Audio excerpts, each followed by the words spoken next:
Assalamualaikum dan salam syarikat sayang, bersama saya Alfairez Jemurin. Tumpuan berita, projek pembangunan bersepadu New Pendington dengan nilai pembangunan kasar GDV berjumlah RM496 juta bakal menyumbang kepada kerancakan sosioekonomi di Sarawak sekaligus memberi manfaat kepada pembaharuan yang sedang berlaku di Bandaraya Kuching.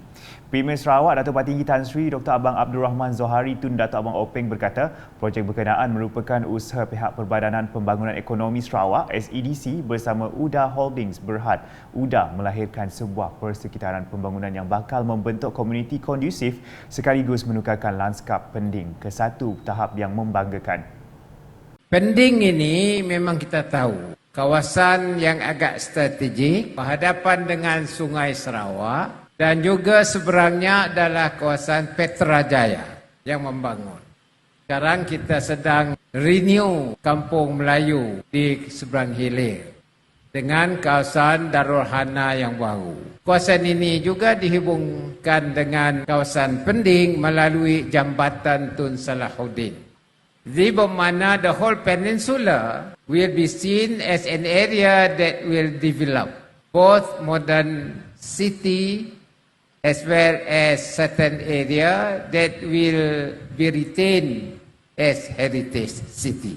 Beliau berkata demikian dalam Majlis Pecah Tanah Pembangunan Usaha Sama antara SEDC dan UDA New Pendington di Jalan Datuk Marikan Saleh pada Isnin.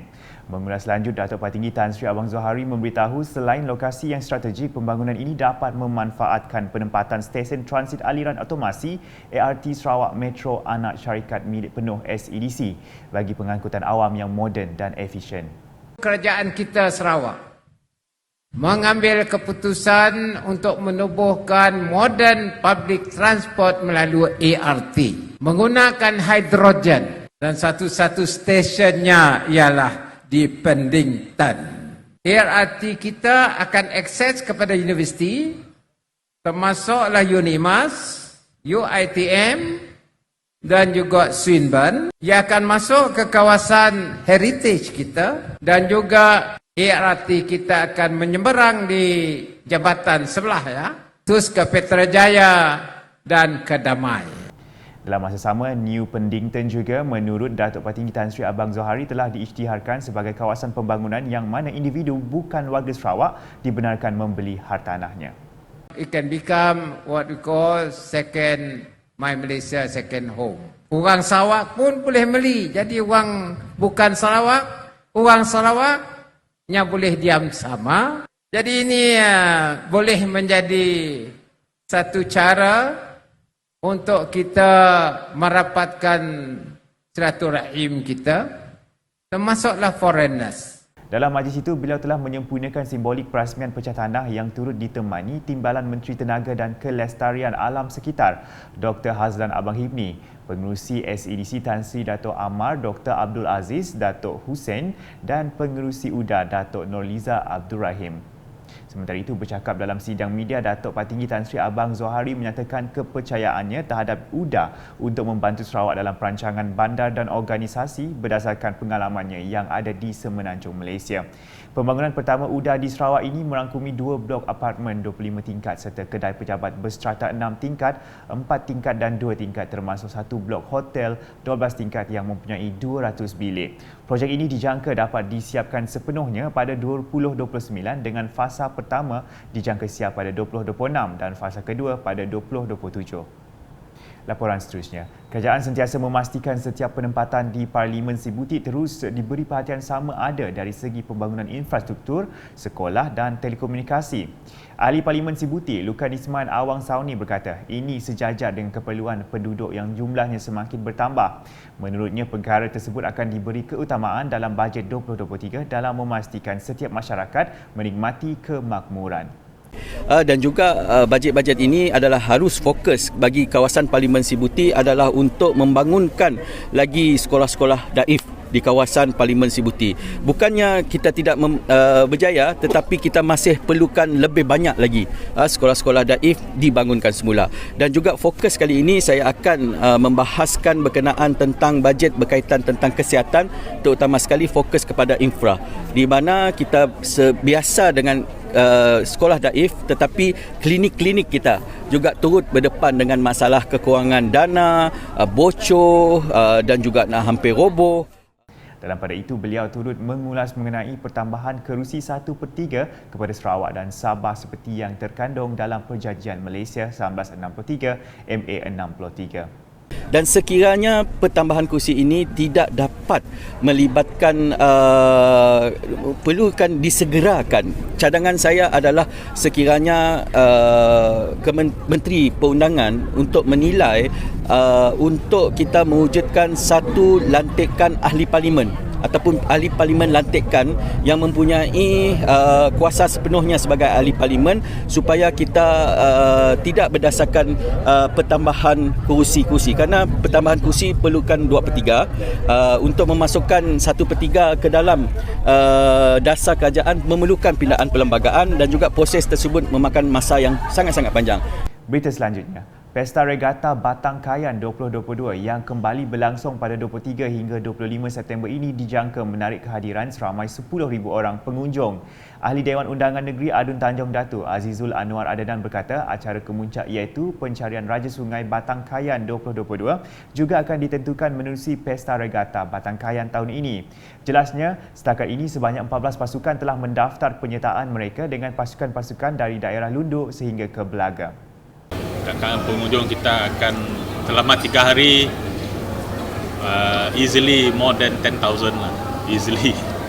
Kalau kita tahu hujung minggu di Lunduk memang penuh. Sedah pesta pun sentiasa penuh juga. Sampai saya ada parking dah dulu. Ya. Inilah satu kata orang, saya dan YB Billy ingin memberi sedikit kata orang relax lah, peluang kepada orang Lunduk. Kita dah 2 tahun di rumah saja, beraktiviti. So inilah satu kata orang dapat kita relax, dapat kita enjoy dan sebagainya. Beliau berkata demikian dalam sidang media di Dewan Masyarakat Lunduk pada Isnin.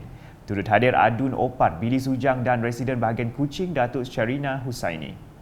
Tambah Azizul, pelbagai aktiviti menarik juga akan diadakan seperti pameran promosi dan jualan, pertandingan bola keranjang, pertandingan menyumpit, pertandingan memanah, Nuclear Spicy Noodle Challenge, pertandingan karaoke, pertandingan Ratu Kebaya Senior, Fun Run, pertandingan e-sport PUBG, Big Bike Gathering, Auto Show dan konsert rakyat. Lebih menarik, ujarnya pesta ini akan diserikan lagi dengan konsert rakyat pada malam 24 September 2022 dengan persembahan artis seperti JJ, Ricky L dan banyak lagi. Sementara itu, pembangunan aspek pendidikan di Parlimen Kota Samarahan sentiasa diutamakan memandangkan ia adalah modal penting dalam membangunkan sesebuah kawasan. Ahli Parlimen Kota Samarahan Datuk Rubiah Wang berkata memperkasakan pendidikan khususnya pendidikan luar bandar merupakan antara perkara yang menjadi keutamaannya. Menurutnya, membangunkan modal insan, memperkasa dan merapatkan jurang pendidikan merupakan kunci dalam memacu pendidikan di kawasan luar bandar.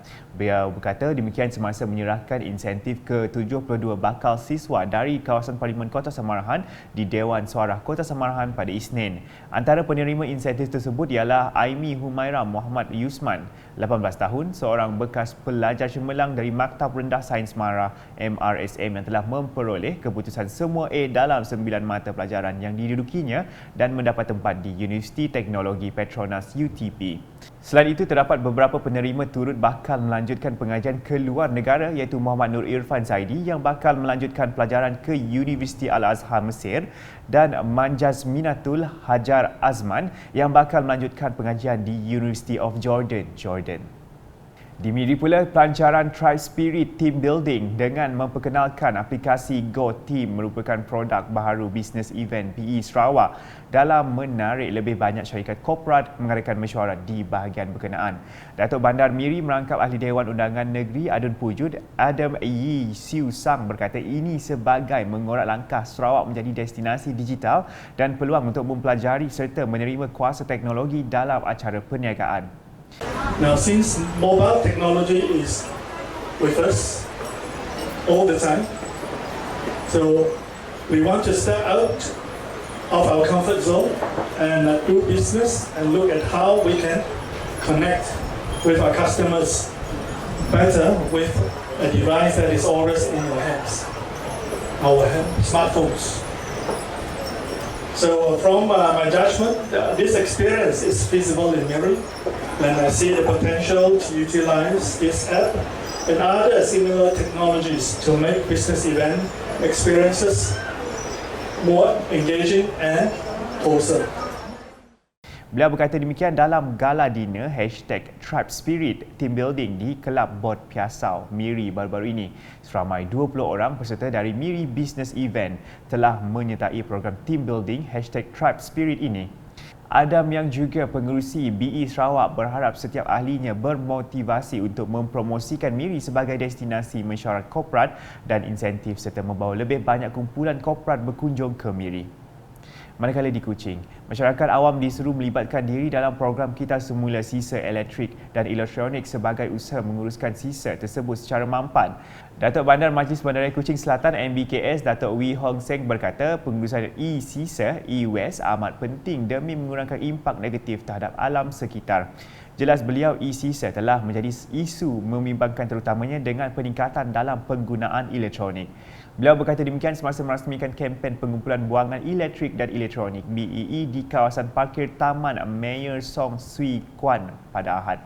Datuk Wee menambah produk elektrik dan elektronik perlu diuruskan sepanjang kitaran hayatnya.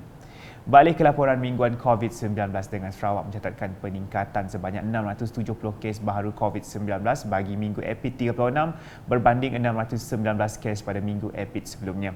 Jawatan Kuasa Pengurusan Bencana Negeri Sarawak JPBNS dalam satu kenyataan pada Isnin memberitahu ini sekaligus meningkatkan jumlah kumulatif kepada 313,821 kes.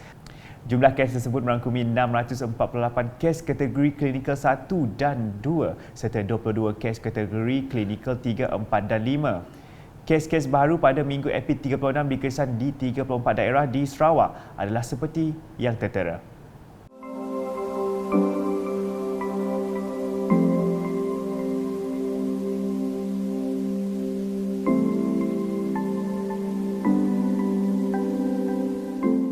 Sekian edisi Tengah Hari bersama saya Alfairez Jemurin. Berita lebih lanjut boleh didapati di semua platform media sosial UKAS termasuk portal ukas.sarawak.gov.my dan UKAS Channel di YouTube. #Menyebar Fakta. Salam UKAS.